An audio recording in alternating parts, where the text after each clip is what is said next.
Si t'arrives pas à négocier ton salaire, en réalité c'est normal. C'est parce que t'arrives comme un mendiant et pas comme un stratège. T'as pas de cadre, t'as pas de silence et en plus t'as pas de chiffres.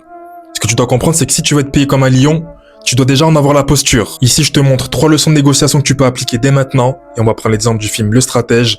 Bon, écoute bien la vidéo jusqu'à la fin. Déjà, la première chose que tu dois comprendre, c'est que les gens ne te payent pas pour ce que tu fais. Les gens te payent pour ce qu'ils pensent que tu vaux. Dans le film, Billy est directeur général d'une équipe de baseball. Il apporte des résultats monstrueux malgré le petit budget. Mais il n'arrive ni à augmenter son salaire, ni le budget. Pourquoi ? Parce qu'il n'a pas la valeur perçue qu'il mérite. Steve, il pense quoi de tout ça? Oh, Steve est génial, il nous fait totalement confiance pour rebâtir l'équipe et c'est ce qu'on va faire. Alors, qu'est-ce qu'il te faut? Un releveur gaucher. Je pense à Ricardo Rincon. Ça va pas être possible. Ce que tu dois comprendre, c'est que la négociation, ce n'est pas la réalité. C'est la perception de ta valeur. Donc avant de négocier, montre des preuves concrètes.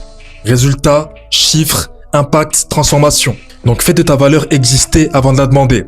Parce qu'en réalité, le monde ne paye pas ceux qui bossent dur, mais surtout les hommes stratégiques, ceux qui contrôlent la perception. La deuxième chose, ne négocie jamais en demandant, mais en définissant. Quand Billy souhaite demander un plus gros budget, il n'arrive pas en quémandant, en disant oui, s'il vous plaît, j'aimerais avoir autant.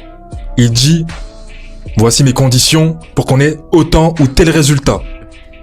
Dis-moi ce que tu cherches. 50 millions de plus pour payer mes joueurs. Tu devrais essayer de jumper. Très drôle. Oh, excuse-moi, tu t'en es pas encore revenu. Hein. Non, j'aimerais que ce soit une réunion amicale, mais ça dépend pas de toi, ouais. C'est vrai, Steve, il pense quoi de tout ça? Oh, Steve est génial, il nous fait totalement confiance pour rebâtir l'équipe et c'est ce qu'on va faire. Pas d'émotion, pas d'explication, juste un cadre. Bien évidemment, le jour J ne vient jamais en quémandant.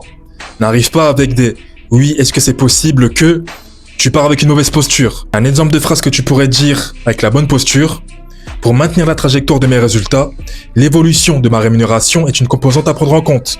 Est-ce que cela vous convient? Puis tu laisses un silence. La négociation, c'est relativement simple. Si tu trembles, tu perds. La troisième chose, celui qui contrôle les chiffres, contrôle la discussion. Billy gagne ses négociations parce qu'il connaît les chiffres, il connaît mieux les stats, mieux les comparaisons et les prix réels. Donc forcément l'autre partie s'aligne.